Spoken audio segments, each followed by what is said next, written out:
Hello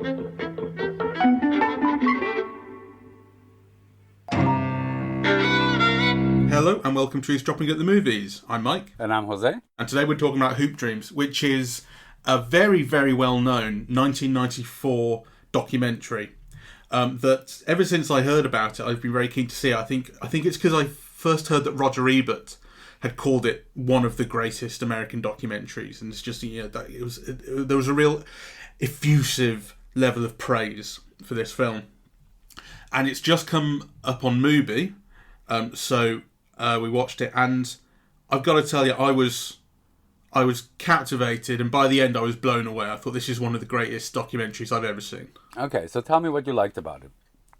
So what it is, it's about two young black American kids, boys, live in Chicago, and they both have dreams of making it to the NBA. And they come from they don't know each other, at least at the start. They come from two separate, underprivileged, poor black neighbourhoods in Chicago, and then a talent scout spots them playing basketball, with their friends on playground, and takes them to an upmarket school, St. Joseph High School in Westchester, which is suburban, it's privileged, and there's all this talk at the start. The two kids are saying, this is not going to be like the schools I go to. There's going to be white kids there. There aren't white kids at my school. The facilities are much higher standard, all that kind of stuff. It's a private school as well. And the film follows them for about 5 years as they are trained and eventually applied to colleges. And all the meanwhile, they're kind of balancing work and school, they're balancing work, school life, being coached and trying to make it to professional level basketball. And it's this amazing portrait of life in America. We've talked before about State of the Nation films, and this is 25 years old, but it has the feel of, at the time, and it has so much relevance today, this is a State of the Nation film for America. And what I really loved about it was that it is so complex, but it never nods at anything. It doesn't wink at you. It doesn't say, oh, you should notice this, you should notice this, about kind of race relations, about class relations. It just pictures it, observes it, and lets you notice what you want to notice and draw the connections you want to draw. And I think it's got a masterfully light touch. Okay, light touch is not the way that I would have put it. Okay. But I agree with you about everything else. It's a portrait of America then, it's a portrait of America now. It actually makes what's happening now in Minneapolis completely understandable. You see in the film, all the structural problems with America, the poverty, the class, the race. There's a beautiful moment where, Arthur's family goes through the University of Illinois. And they're walking on campus, and the mother says, my God, this is like another world. And the child says, this is beyond another world. And all it is a university campus, right? You're not on the moon, You're not on Mars, right? But, I thought it was a very revelatory moment of these huge discrepancies. I found the film really heartbreaking because, especially the character of Arthur, you see this kind of boy, right? I think when the film starts, he's probably 13 or something. He looks like a young boy, right? I think they're about 14, 15 when it begins. Okay. That was my sense. But Arthur looks younger, at the beginning of the film. And kind of, and he's in a loving family. That's the other thing, that I think is important to underline, right? So their families love them. And certainly you see the mother's sacrifice incredibly for them. But on the other hand, these are kids who have to deal with poverty, with drugs. I actually thought that some of the scenes at the beginning of the film in the basketball court, they are the visual vocabulary of The Wire. This is where it's from. Yeah, kind of. The drug dealers on the estate in the corners, kind of, and again, this is almost kind of seemingly peripheral to the story as you're watching it, but absolutely central to it, kind of as it unfolds, right? So here's a young, kind of vulnerable, shy boy, really. Initially it seems with a loving family, and then, you're told that the family breaks up, that the father has been hitting on the mother, that he's hooked on drugs, that he's been to jail, that the mother has had to make do with no money from the social for 3 months, so their electricity's cut off, their gas is cut off, right? So, this child learning to be a ball player with all of the families and the community's hopes and dreams kind of placed on these very frail little shoulders, right? Has to attempt to do that whilst all of the rest of this stuff is going on in his life. And actually, all of the rest of this stuff, one of the things that moved me and makes me angry, really, is that you have these slogans. Oh, it's almost like, fucking Auschwitz. It reminds me of Auschwitz, right? Like, work will set you free. Mm. So, in the high school, they have something like that, work hard and whatever, right? So you have all of these slogans, which places all the responsibility on these poor young boys, whereas actually the problems are systemic and structural, and kind of, there might be a miracle and you might kind of, get out of them, really, but all the odds are stacked against you, really, yeah. And you see that everywhere. Yeah, the character of, I say character, is a real bloke, but the coach at St. Joseph's is a fascinating character, and particularly his relationship with William is fascinating too, because William is the character. I want to stop saying character because these are real people. William is the young lad, the boy whose story I found the more tragic, and his ends the more tragically. He's the one who kind of loses love, falls out of love with basketball because of what he's been through at the school and the way he's been treated, and particularly his relationship with the coach, who is a real kind of hard ass. And he has he's a real Catholic. Like, at the end, he says you should have enjoyed the punishment, when I made you run 50 laps or whatever. That's such a Catholic, I hated him. Yeah, he's awful. and he doesn't really see, there are so many scenes where, or so many interactions, and particularly that one at the end where they're kind of saying goodbye, where what they're saying is indicative of what they're not saying to each other. He basically says, have you enjoyed your time at the school here? Because he's graduating. Have you enjoyed your time at the school? Don't say anything that you don't believe. And he says, yeah, I've enjoyed it for the last 4 years. And it's just the complete opposite is true. And it's all about what they're not saying. I think it's communicated very well because, there's this passive thing where William is smiling, but he's not answering, right? Or or he say, well, kind of, I'm going to go into communications to learn how to reject the letter of funding that you're going to send me, or the fundraiser that you're going to send me. That there's a clear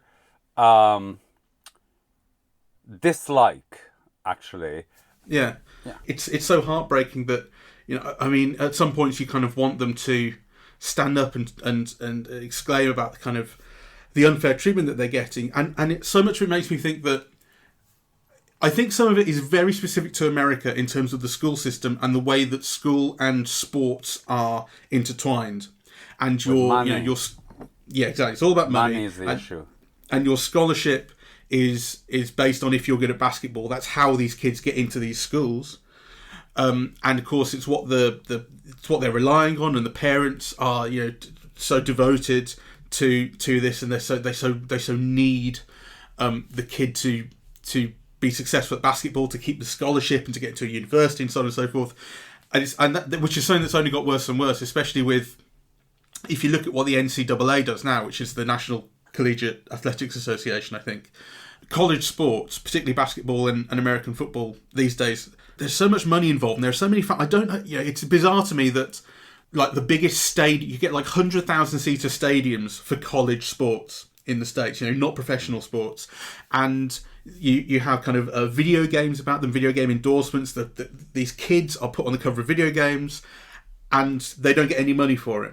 And this is the kind of crucial thing, because the NCAA has caps on how much they can get paid. They say, well, we're providing an education, and it's just bollocks. The education is not there to help them. The education is in things like Swahili, and they're there to make people money in the most crude, disgusting way. And actually, there's one point in this film where Spike Lee's speaking to the kids, and he's supposed to be giving, he's been invited to this school to give them a kind of pep talk, and what he tells them is, you're going to go and make white people money, basically.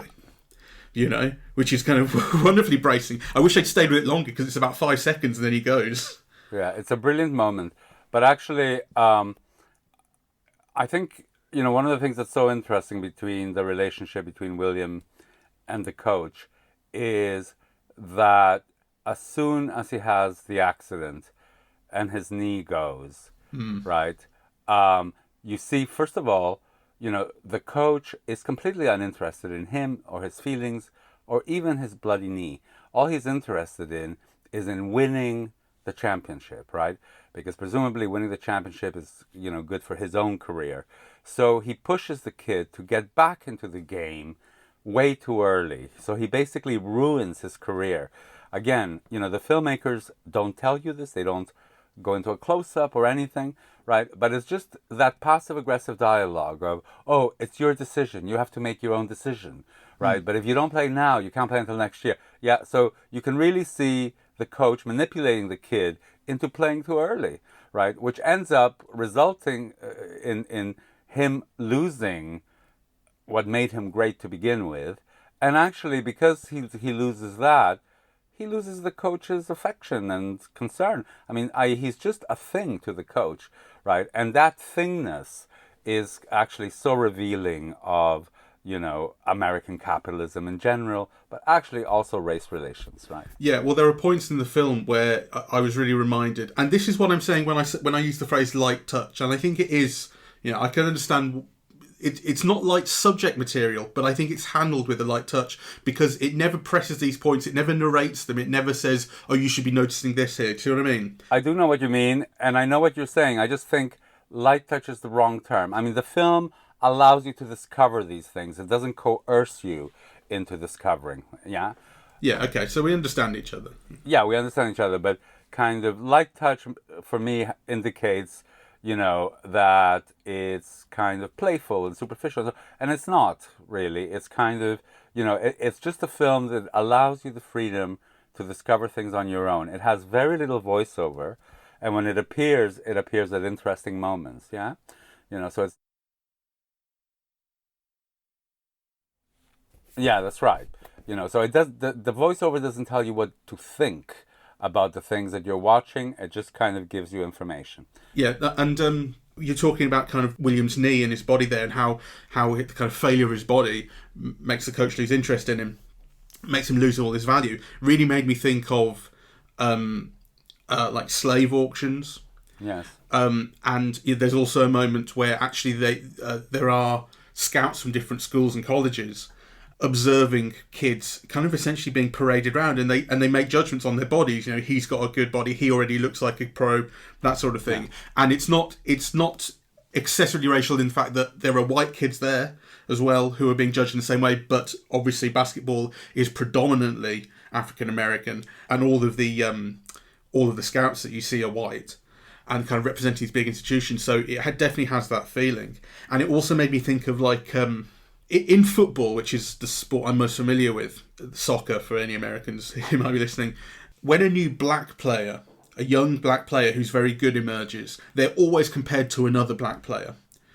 So like when Anthony Martial, who's a French guy who plays for Man United now, when he emerged, he was compared to Thierry Henry, who is a great French black winger.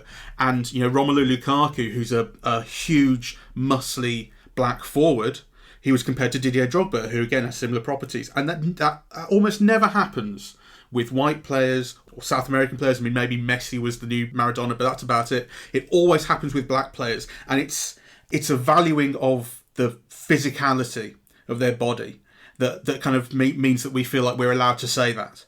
He has the same body as him, and we remove anything else about them, which we wouldn't really dream of doing with white people.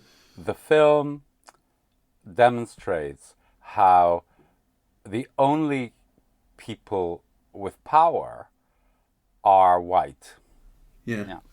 So, like in the poor high school, the counselors can help, they can advise, Yeah, they're constantly reminding, bring me those papers or whatever, but actually they can't do anything for them, right? So, the people who can get them summer jobs, who can get them scholarships, who can scout them, yeah, they're all white. So you have kind of, this enormous kind of structural kind of discrepancy that the film just allows you to see, really, and which kind of demarcates. So you have these families who are, on the one hand, inadvertently creating problems for the children, putting way too many expectations on them, but also kind of offering them love and support, right? One of the things that I felt kind of very sad and sorry, and I wish that they'd made another film, was Arthur's father, because Yes. kind of you think, what drove that man to drugs, right? Because as the film begins, he's kind of, it feels like a stable family, and he seems really sweet, the father, and nice, right?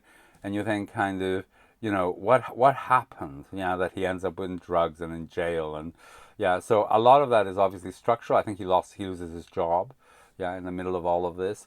It was very early on. He says he's lost various jobs. He can't seem to kind of hold one down.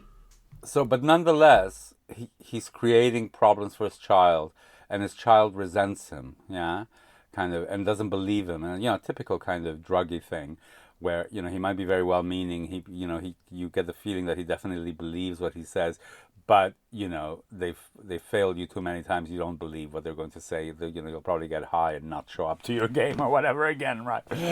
So the film allows you to see all of this, all of these kind of complex relationships amongst people, and all done through a kind of, this is something you pointed out earlier, through a kind of not speaking, right? It's all observational. It's all through the body language of the kid, or how he looks away when his father tells him how much he loves him. I mean, there's a little bit of eye rolling in the moment I'm thinking about, but actually for most of the film, there's not even that. There's just kind of this looking away, or this looking down, or this not answering, right? So kind of all of these dynamics are kind of conveyed through these spaces of interaction. All of those moments are really beautifully chosen, I think. And I think it's interesting to note that the film was, amongst its many awards, it was also nominated for the Academy Award for Best Editing. Yeah. And you can feel that because not only is it in individual cuts, where occasionally there's that one jump cut, or I suppose it's a match cut, between the kind of white college bus and the black school bus, and the one is calm and no one's talking, and then on the black bus it's boisterous and there's movements and so on, and you just get this immediate sense of the two different worlds. But also it's in the selection of moments. It's a 3-hour long film, but it's a film that was built out of something like 250 hours of footage. And there's so many ways you can imagine of telling this story, or these stories, and the moments that they choose are the ones that ask further questions about what's going on, or ask to be interpreted. And that's why I think it's beautifully kind of narrated in that way, because what I really love about the way it's told is that fundamentally it is never not about these two kids. That's what it's always about. It's about these kids and who they are and who their families are and what their lives are and what their aspirations are. And it's always about them and how they are reacting to what's around them and so on. And everything else that you can then read into it or take out of it is important and it's contextual, but it's all surrounding material, It's never the focus to say this, this and this. It's not the focus, but it contributes to the focus. So, for example, the film makes me very angry, really, because the structural oppression is so vivid and real and unfair and unjust. I mean, for one high school to prevent a child from graduating, yes, because there's a bill to be paid and they won't release the grades until the bill is paid, and and so on. And I mean, it's just outrageous. It's kind of, I find it astonishing. I mean, it's not the kid's fault, right? So why should a child's future be compromised because of something like that he had nothing to do with, in a way, right? But then also you see the conditions of the schools and you think, like, fuck America, right? Kind of, how ground down is, like, this system that these kids have to learn in an environment like that. I mean, when the English teacher says, well, we have to mix 5, 6, 7, 8 grades here because we just don't have the money to give any more English classes. I mean, that's its own kind of structural oppression, right? Kind of, black schools in black neighborhoods kind of can't afford the teachers and the classes and so on. I mean, even though it was also interesting because a lot of those teachers were white as well, right? So, the structural kind of, systems of oppression are just kind of so outrageous and unfair and unjust. And I mean, again, just to relate it to the news now, kind of, you so understand where all of this is coming from, right? All of these years of all of that, when the child says, that, I mean, he's trying to play basketball and he has to go home and kind of be accosted at gunpoint, right? And then you realize that, the mother, it happened to the mother as well, and it happened to the father. And, if you read the wiki page, which I did just before we talked, to try to remember the names, one of the brothers was shot, right? Yeah, kind of, it's like this thing of, Black Lives Matter. Well, they don't, right? I mean, and kind of, in the film, in a way, what it shows you is the struggle to survive. So you come out with really good feelings about so many things. The sense of community, the mother struggles, the love that you see in the film, but then you also see kind of, all that's stacked against them. And it's both kind of moving and it makes you angry. Yeah. One of the things I also found most moving, was the individual pressure that was put on each of these kids.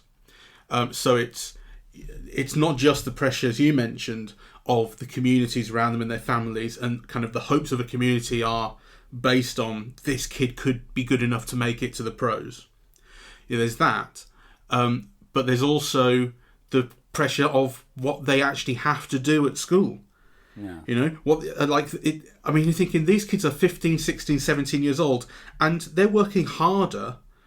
They've got a they've got a workload at school. They've got to keep their grades up. They've also got to work hard to get into the team, and that's where, their kind of hopes for the future lie. These kids can't afford lives even. There's talk of one friend that one of the kids has outside of school. That's it. Like, these kids live at school. The amount of pressure being put on a 16-year-old kid for the future. Like, every kid, even when I was 16, there was pressure about, you got to get the grades because otherwise you won't get into a good university. And if you don't get into a good university, you'll have a shit future, and so on and so forth. Every kid is kind of told that. But these kids are really living it in a way that most kids don't. And the kind of psychological toll that has to take on you long term is hideous. It made me feel so awful for them. I thought, being in a basketball team or a team of any kind, a sports team of any kind, is my worst nightmare. So I thought, there's so many good things about being in a team, about playing in a team, right? That sense of like kind of belonging to a team and being supportive of a team and being one of a group, that everybody has to do their bit in order to achieve something. That's the ideal view of sport, right? And actually, I think there's a book called something like what football teaches you about life, or something like that goes on. I think I gave you that book. Okay. Oh no, you bought me that book. In fact, it was a philosophy book you bought at the Tate, I think. So, but what this shows you is almost like the opposite. It's the bullying and the being coerced into things and the being manipulated into things. And actually what you end up seeing is, for the coaches on one side, but also the family on the other, what they do or what they have done is they rob these children of their childhoods. So like, it's constantly telling them, oh, these are your decisions, you've got to make your decision. Yeah, but basically, if you don't make this decision, the family will starve or something, right? That bit where the father says, we'll go into hock for you, and he looks like, what? Like, what? You don't even have the means of getting into hock, right? Yeah, and also the film has a way of picking out moments that are, this moment could change everything. And there are moments in games where, like in the playoffs at the end of the season, for instance, if with 5 seconds to go, if William can make the shot, then the game carries on, or they win and they get to go through, and he misses the shot, and it's this thing of it's over. And maybe the film is overdoing it at that point, you don't really know, but it could definitely communicate the kind of feeling of, if one thing goes wrong at this point in your life, every domino falls. Yes. And you won't have a future. Yes. And again, that kind of communicates the pressure these kids are under. Although I did then find it, maybe this is why I found it kind of so elating, when Arthur's team, towards the end of the film, starts doing really well, and they're underdogs in the state championships, and they start beating much bigger teams. And, you go, finally, there's some joy in these kids' lives, even if it's just one of them. I think it's also interesting that, obviously, they're following these kids' lives as they happen, so you can't say, you can't make a plot straight away because you're following real life. But even though the kids start off in quite similar positions, they're not identical. And William, it seems early on, at least to me, was starting off in a slightly better position, particularly when the woman from, I think, Encyclopedia Britannica announced that she and her husband were going to personally pay for his tuition, so he didn't have to worry about paying for his schooling, whereas Arthur doesn't have that assurance. And Arthur ultimately, I can't remember if he's kicked out or he drops out, or is he the one, is it Arthur who leaves because he can't afford the $1,800 for the transcript? That's right. And so he ends up going to a public school again. Let's elaborate on that, because actually that is that is crucially important to the film. So you have two kids, and they're both from similar poor neighborhoods, so different neighborhoods. One of them has a full scholarship to this private school, right? The other one thinks he has a private scholarship, but the family hasn't read the fine print, right? And actually the scholarship only covers X amount. So when, at the end of the first semester or second semester, the family can't pay the money owed, the kid is kicked out. And there's an argument about that, because they say, well, had the kid been good enough at basketball, they would have paid. There wouldn't have been a problem with the scholarship. So there's also a commentary, basically, that, because he's not good enough, he's got to pay the tuition. And then all of a sudden, this has terrible consequences for him and his family, because he loses a semester of high school. The family all of a sudden becomes in debt, and they're all on minimum wage jobs, etc. So the film unfolds from, that basic and important difference that one kid is going to private school, the other one is going to an inner city school, and they're both playing basketball, but in completely different leagues, so to speak. Yeah. But what I kind of expected, I suppose, was that this would then follow a trajectory of William, being the kid who has the scholarship, is on an upward trajectory, and things are going to go well for him. And Arthur, things are going to go much worse for him. He won't be able to afford things, will drop out, and so on and so forth. And to an extent, that's what happens. But actually, kind of life is much more complicated. I mean, because it's not like saying this kid's life will be easy and this one's will be hard. You kind of go, no, they're both going to be hard, but one will be harder than the other for these reasons. But by the time you get to the end of the film, it's not exactly that they've switched, but William is the one who has completely fallen out of love with the game, whereas Arthur is still harbouring hopes of getting to the NBA. And he's the one who's won those championships with the kind of lower ranked team of the public school. For me, one of the things that is so damning in the film, and I think this is where the name comes in. It's Hoop Dreams, but what you really see is a whole community, really, and it's a real dead end community. It's people who haven't got a chance. When the mother says, oh, to live to be 18 on his 18th birthday, isn't that fabulous? The expectation is that most kids from those places don't make it to 18. Yeah, they get killed, or, they have problems with drugs.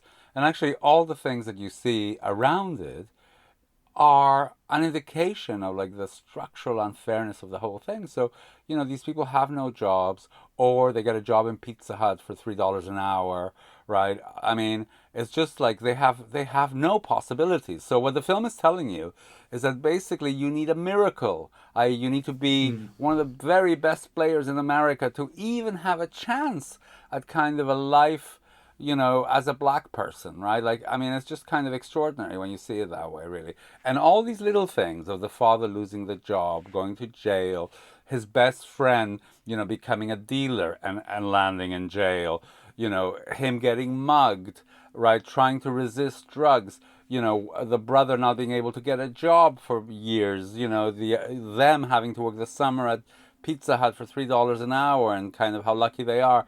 I mean, it builds a picture. The mother being so overwhelmed with joy, that she took a course and becoming like a nursing assistant.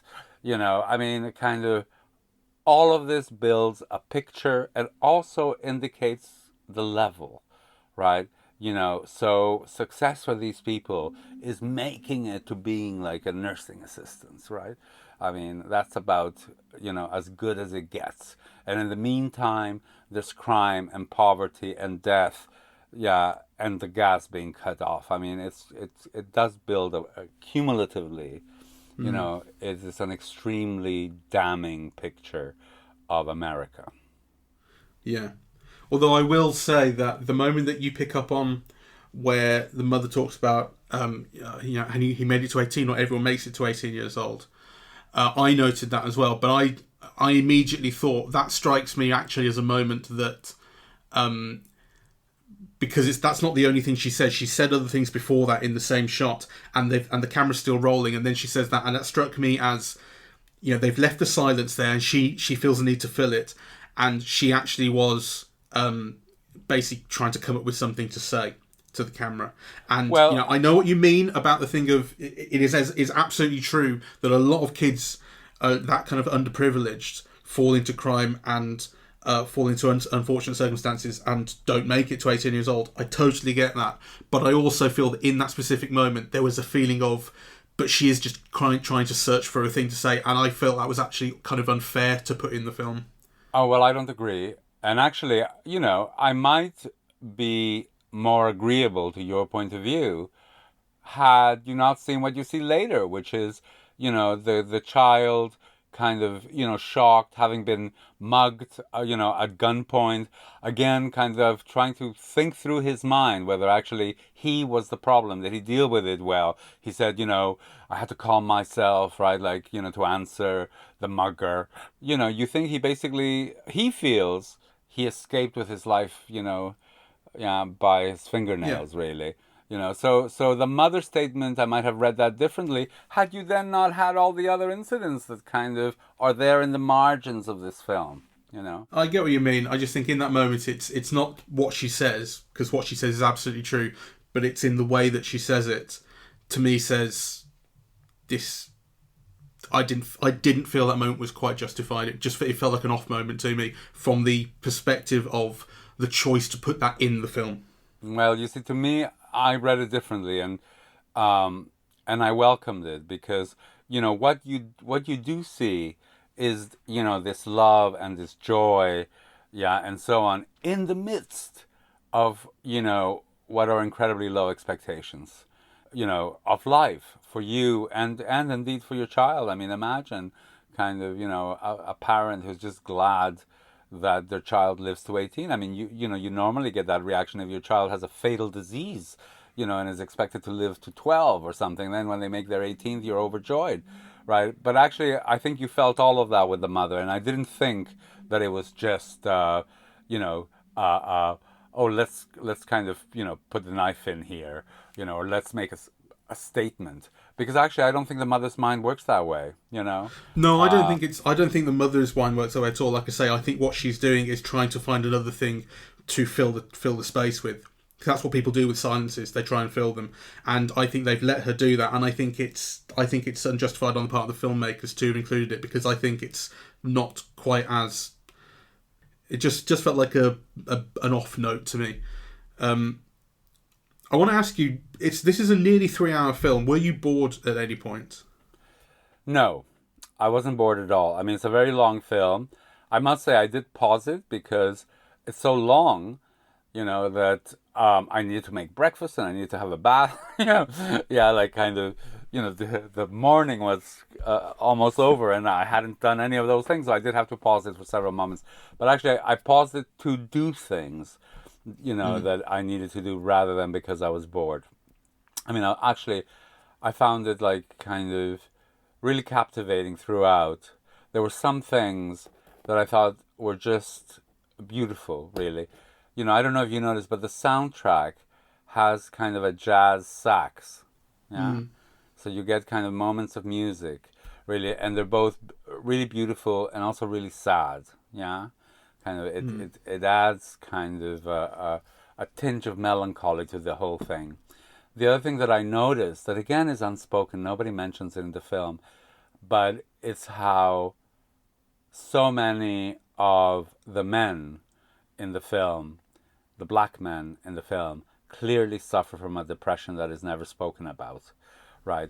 So William's brother, who also was a great player and who actually went to Marquette University or something, but dropped out or couldn't make it or something, or maybe that was the father. Yeah, it's like these whole families' hopes lie on how the kids do in basketball, but once they fail, you see the way they speak, the way they carry themselves, their fatness, right? You can all see it as signs of depression, right? Like kind of these people now no longer know what to do with their lives, and they're sad, right? Kind of, and actually they tell you there are little things that they say. Before everybody used to be my friend, now nobody talks to me, or yeah, kind of. Yeah. So there are in these indications about how their inability to make it in basketball, which means that they now have to continue to live in this ghetto, is like,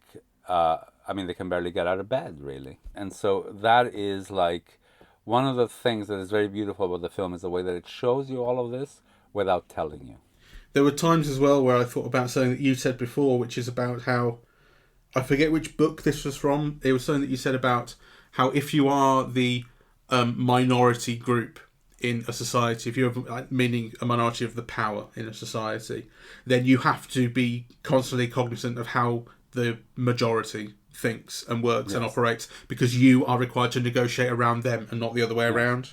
And there's an awful lot of that in this. And what I particularly thought of was then it led me to the converse, which is that when the privileged white people in this film who hold all the power and hold the keys to success, when they are faced with the black people who are who are asking them for opportunities and so on, and they say no, or they say, we're kicking you out of school, for instance, for the $1,800 fee. If we take that bit specifically, when the guy, this kind of accountant who works for the school, says it's this $1,800 and you need to pay it or we can't release the transcript, but I hope we can find out some way of coming to an agreement, so on and so forth. He doesn't say it as viciously as that. The way he says it is sheepish, and he doesn't look at them in the eye, and he and it speaks to real discomfort in him. So what I'm getting at is the converse of the minority having to be aware of the majority is the majority has to be unaware of the minority to get through the day, because when they are confronted with the way they live, it kills them, and they have to be able to ignore it. Also, and this is, again, sorry to be relating all of this to current affairs at the moment, but you can't benefit from a system which you not only know is exploitative, but that you are a key mechanism in that exploitation. So, there's also this denial. That person at the school, the accountant, says, I'm here to help you, but he doesn't look at them. Right. And actually, there's such a clear discomfort. The whole scene is beautiful because, the parents are overly grateful, that their son is, finally the transcript is going to be released, and they're obsequious, right? Kind of, they're bowing down to this guy who's embarrassed about the whole situation because he clearly knows how unfair it is, right? And yet he's saying things like, I'm here to help you, where, kind of really they just want the money, right? So, this thing about, it's actually what the thing is from Harold Innis from Empire and Communications, where kind of, people at the center of Empire, they don't need to know anything about anybody else because they are the center of Empire. Whereas if you're on the margins of Empire, if you're in a colonial situation, then actually you have to know your culture, your language, and also you have to know the language of, the master, right? And kind of this is clearly what you see in this film, right? Because, the discomfort of being in another world, they constantly say we don't, we don't speak like them. We need to learn how to speak with. And actually, they are being judged. So all these white people is like, kind of part of educating them is actually kind of, educating them in their own world, whereas they never feel the need, to kind of learn how to speak like black people or, how black communities work, right? It is always one way, right? And it instantly kind of situates the power relations in those ways.